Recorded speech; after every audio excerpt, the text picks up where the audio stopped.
여러분 안녕히 주무셨습니까? 참 좋은 아침입니다. 2월 8일 목요일 말씀으로 드리는 오늘의 번제 함께합니다. 시편 117편 말씀,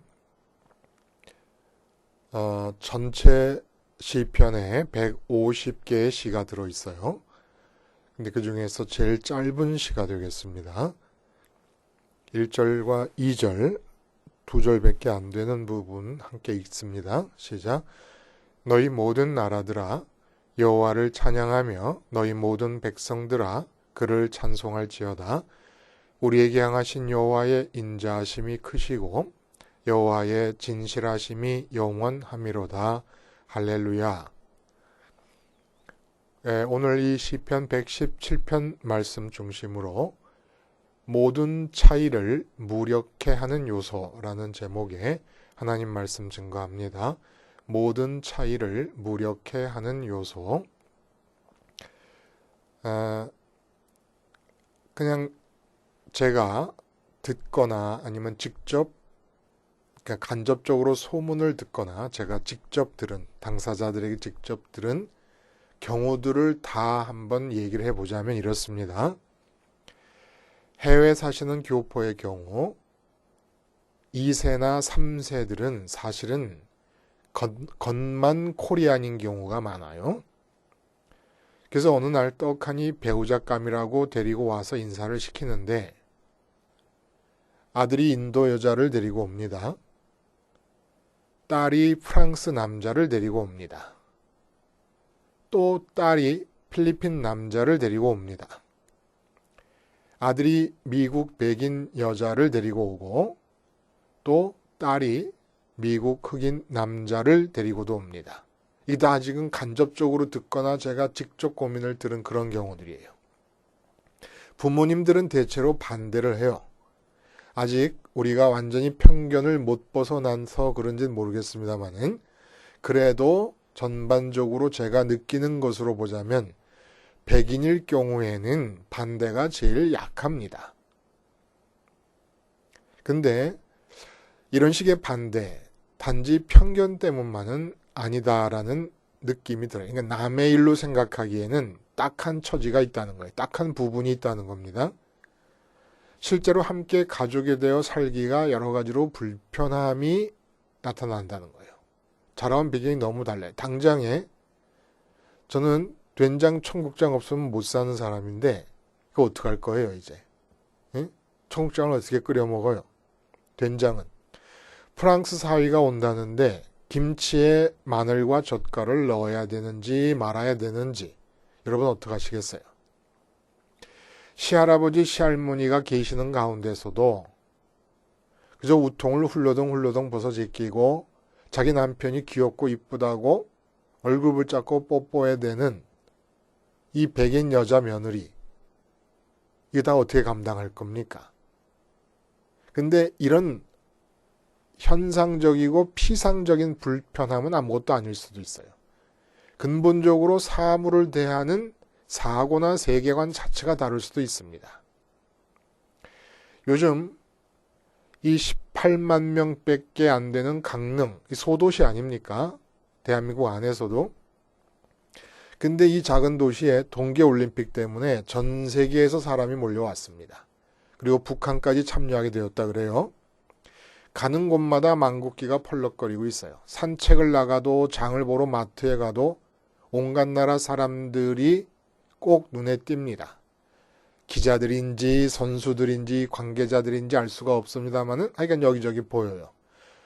요 강릉에서 한 30분 차 타고 가면 있는 평창에는 미국 NBC 기자만 2,800명이 와서 주둔을 하고 있습니다.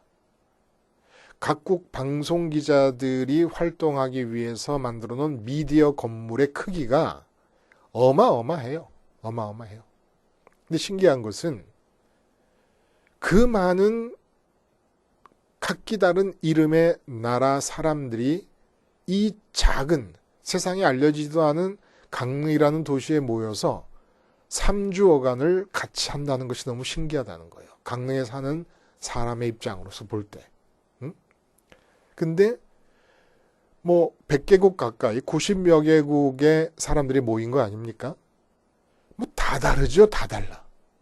문화가 다르고 인종이 다르고 뭐 종교가 다르고 생활 습관이 다르고 그중에는 부자도 있고 가난한 사람도 있고 백인이고 뭐 전부 다 다른데 한 가지 공통점이 있습니다. 얼음판에서 스케이팅 하는 것과 눈 위에서 스키잉 하는 것, 이거 하나 다른 거예요. 이거 하나 같은 거예요. 이 스케이팅과 스키잉, 이 한 가지 요소가 90여 개국에서 몰려와서 이 좁은 도시 안에서 복닥거리고 있는 3주 동안에 하나로 어우러질 수 있게끔 모든 차별과 차이를 다 무력화시키는 요소가 된다는 겁니다. 종교가 달라도 상관없어요. 부자도 가난하도 상관없어요. 백인이고 흑인이고 황인종이고 상관없습니다. 지구 어디에 살든 아무 상관없어요. 외모도 상관없어요.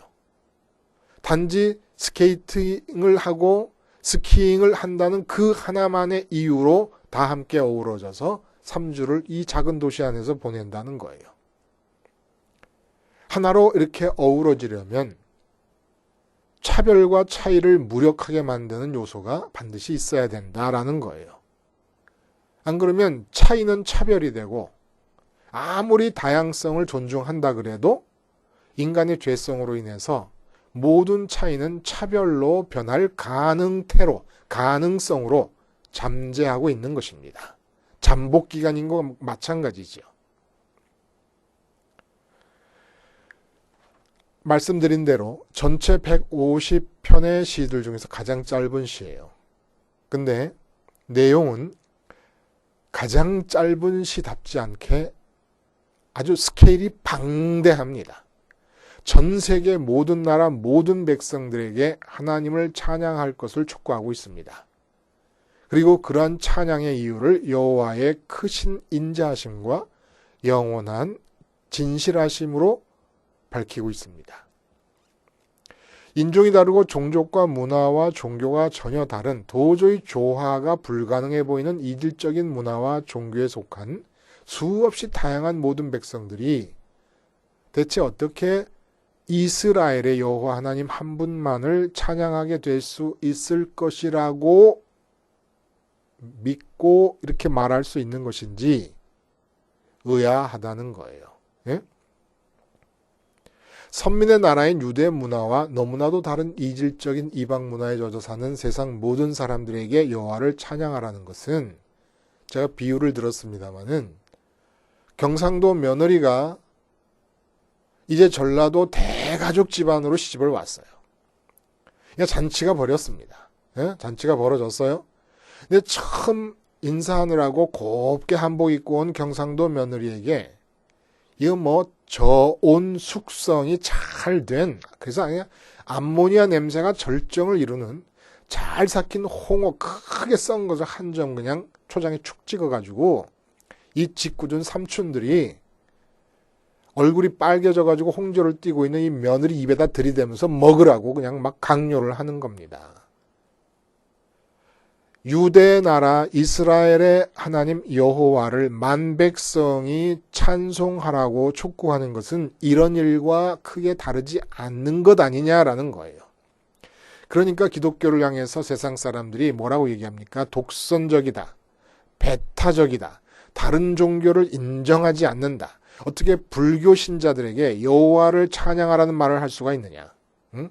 어떻게 인도 사람들에게, 힌두교를 믿고 있는 인도 사람들에게, 중동에 사는 이슬람 교인들에게 어떻게 여호와 하나님을 찬양하라는 말을 그렇게 쉽게 할 수가 있느냐? 이게 존중함이라고는 없다 도대체. 이렇게 말하지만 우리로서는 어쩔 수가 없어요. 불교 신자들에게 부탁드립니다. 여호와를 찬양할 수 있기를 바랍니다.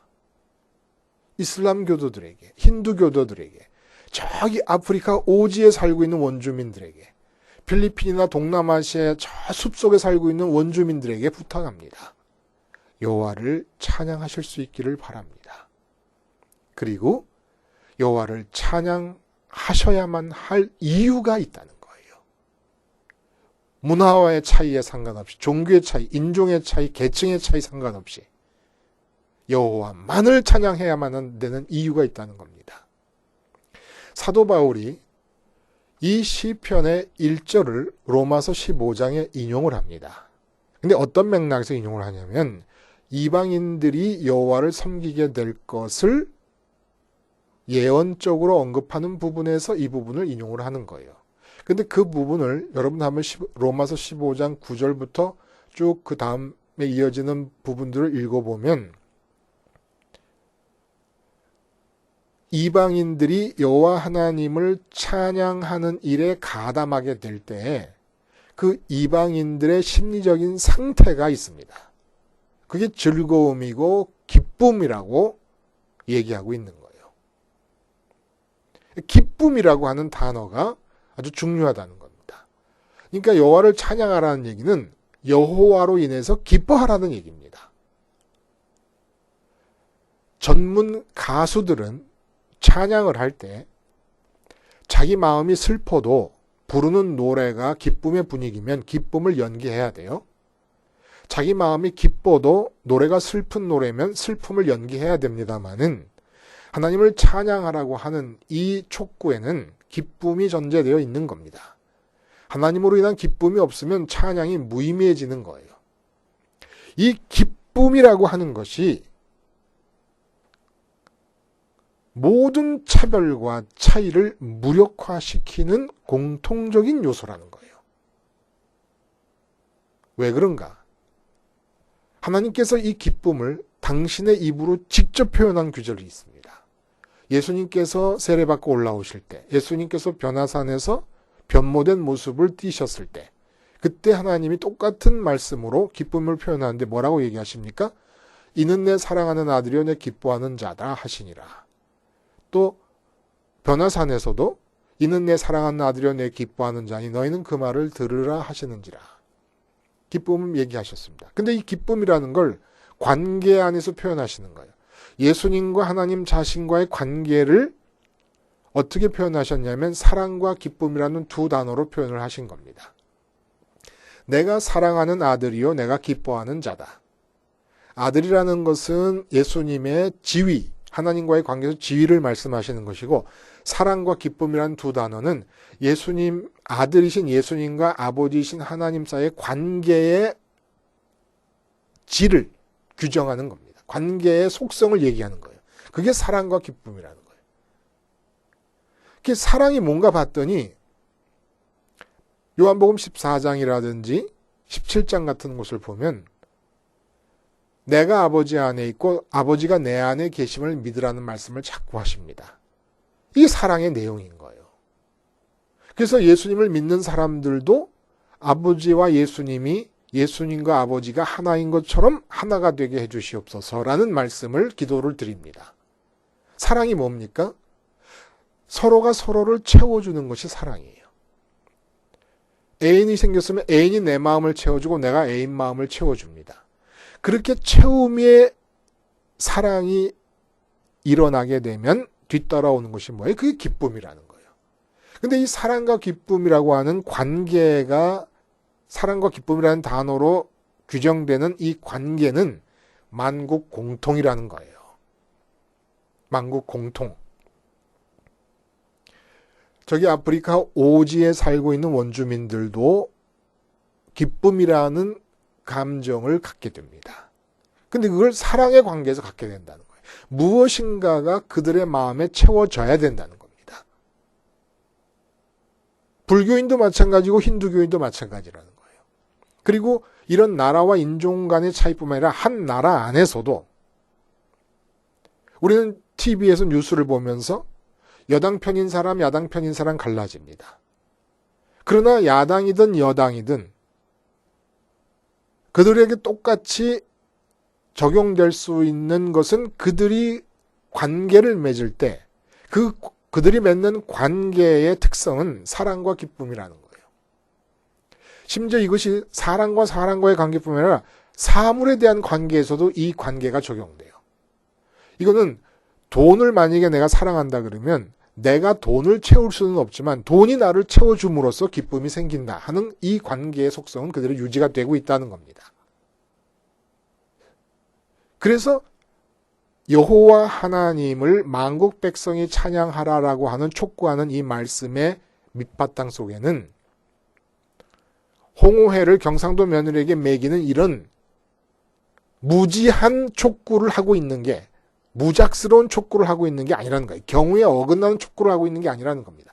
일단 만국 백성이 어떤 종교, 어떤 문화, 어떤 상황과 어떤 처지에 있는 어떤 유색을 띠고 있던 사람이들 간에 공통적으로 갖게 되는 관계의 공통점이 있다는 거예요. 이 관계의 공통점은 강릉에 모인 90여 개국의 모든 사람들이 스케이팅과 스키잉이라고 하는 공통점으로 모여서 하나로 어우러지는 것과 마찬가지로 모든 차별과 차이를 무력화시키는 요소다 이거예요. 이 관계가. 하여간 사람은 뭐든지 사랑하고, 왜 사랑하느냐? 기쁨을 얻기 위해서. 기쁨을 추구하는 것은 아니지만 이게 존재의 방식이에요. 사랑해서 채우고 그리고 기쁨을 얻습니다. 그래서 하나님이 당신의 형상대로 인간을 지으셨다 그러잖아요. 그래서 20세기를 대표하는 개신교 신학자, 20세기의 교부라고 일컬어지는 칼 마르트 같은 신학자는 인간의 하나님 형상을 뭐 언어나 뭐 이런 어떤 다른 피조물과 다른 특이한 우월한 속성을 들어 말하는 게 아니고 관계성으로 말합니다. 관계성. 관계성이 하나님의 속성이다. 그렇죠. 하나님과 예수님께서 관계를 갖고 계시고 관계를 사랑과 기쁨이라고 규정해 주셨습니다. 근데 인간도 똑같이 그렇게 살고 있다는 거예요. 이게 첫 번째 요소예요. 문화와 인종과 어떤 차이와 차별도 다 무력화시키고 여호와 하나님 한 분만을 찬양하라고 촉구하는 것이 타당한 첫 번째 근거예요. 두 번째 근거는 무엇이냐? 예수님께서 오셔서 십자가 사건을 이루어 주셨습니다.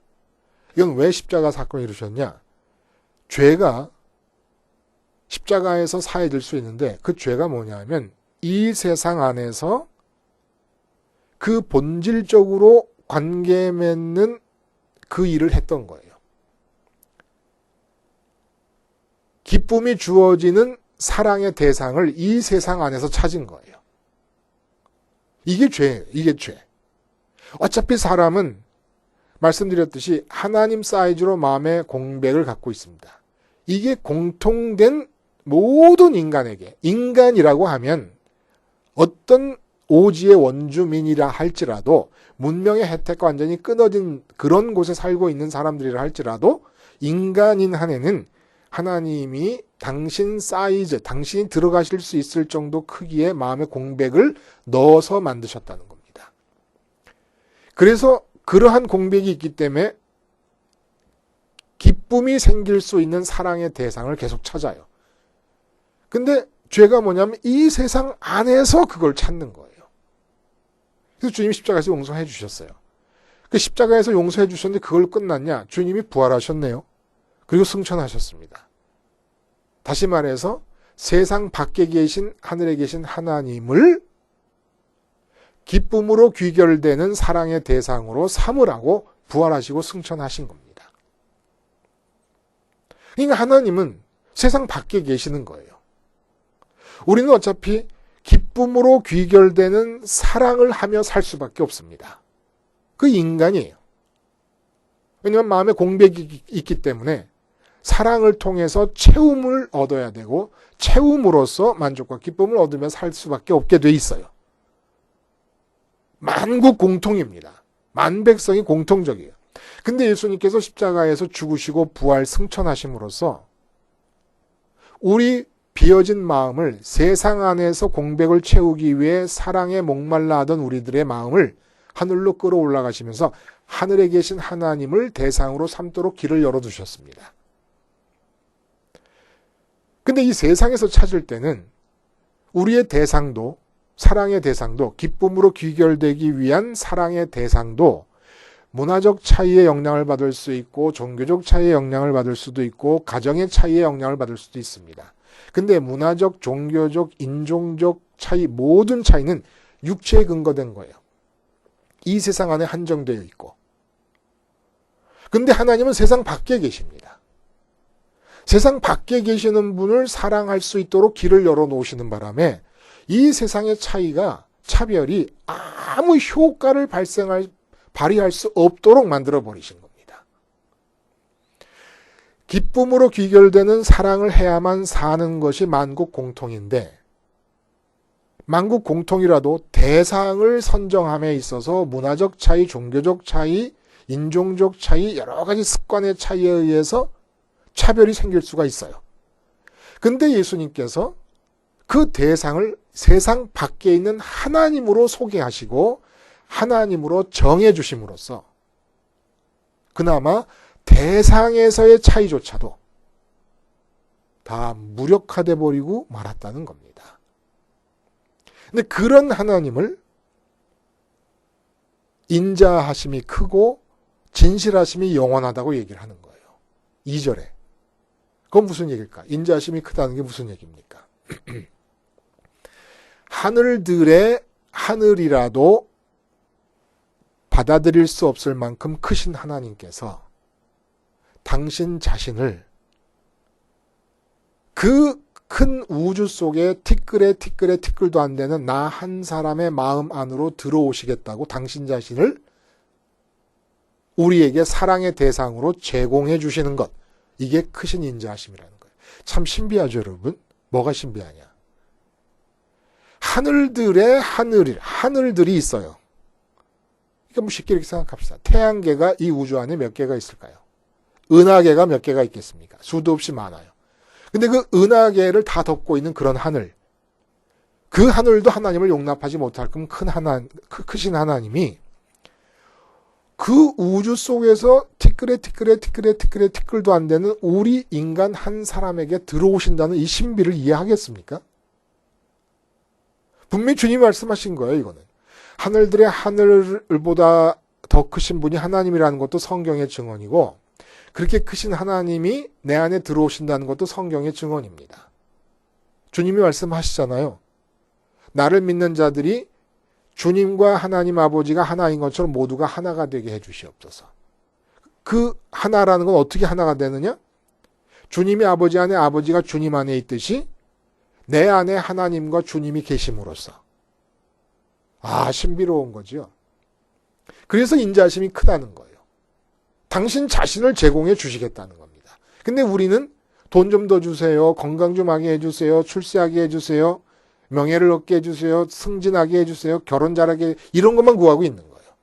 하늘들의 하늘도 감당 못하는 하나님이 당신을 주시겠다고 당신의 독생자를 십자가에서 죽이셨는데 그 십자가를 가장 크게 보지 않고 제쳐놓고 이 세상의 일들이 바빠가지고 아직도 기쁨을 세상 안에서 찾느라고 그리고 살고 있다는 겁니다.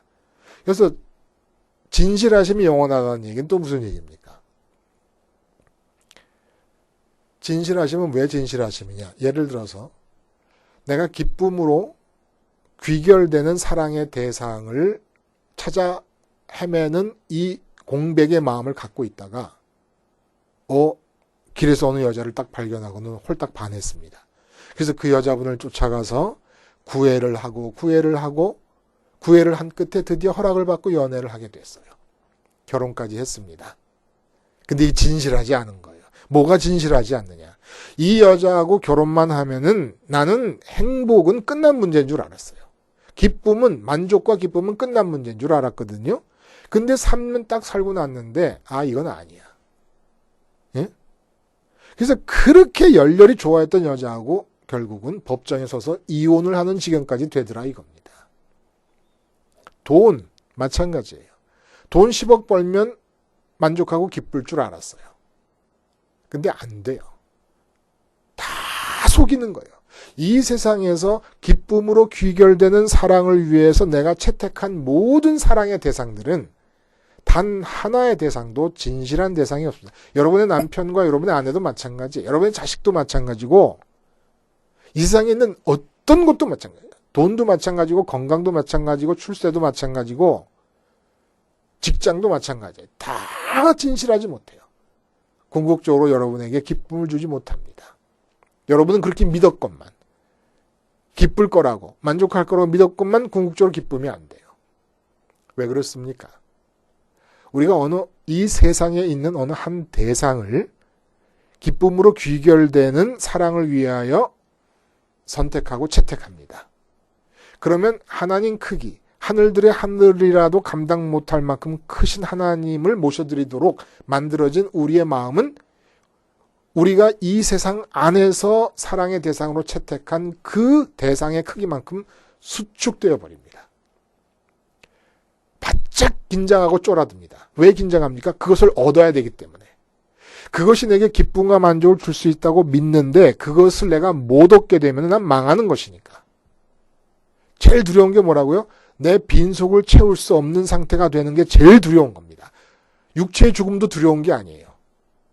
육체가 있어야만 채움거리를 만날 수 있다고 믿고 있기 때문에 육체가 죽는 게 두렵지.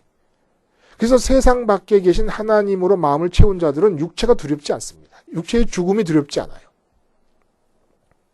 제일 두려운 게 하여간 마음을 채울 수 없는 상태가 되는 게 제일 두려운 건데 내가 돈이라는 걸 기쁨으로 귀결되는 사랑의 대상으로 채택을 하면 나는 돈을 못 보면 마음을 채울 수 없는 것이고 망하는 것이고 죽는 겁니다. 두려운 거예요.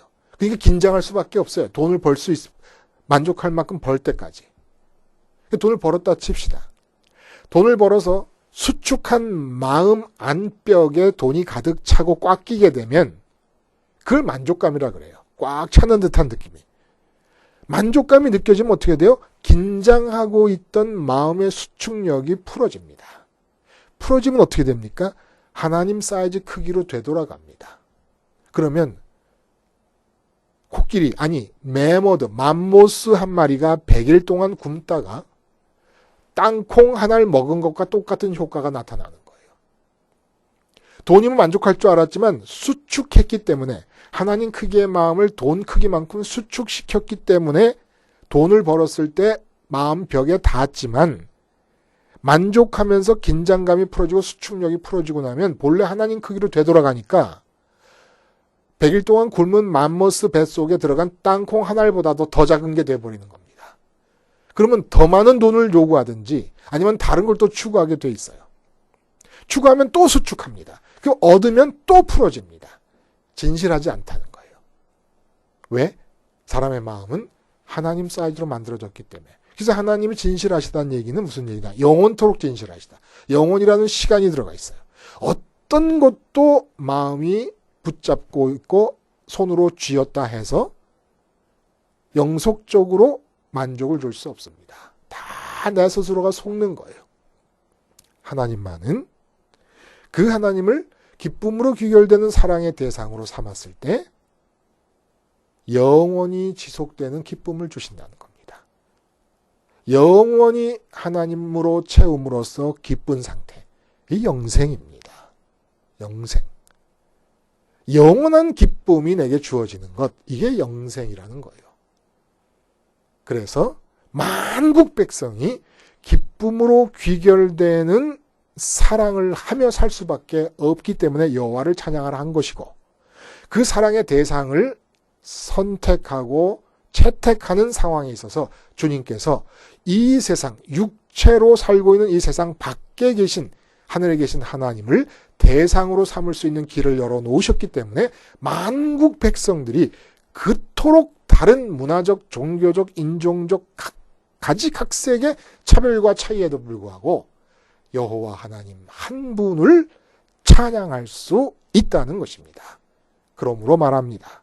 만국에 있는 모든 백성들이여 오직 여호와 하나님을 찬양하라. 기도하시겠습니다.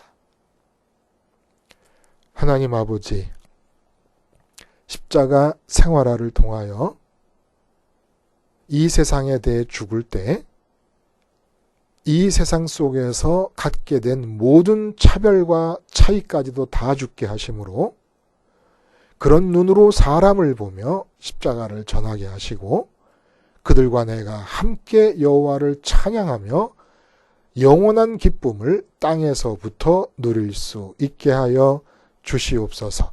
예수님의 이름으로 기도드리옵나이다. 아멘.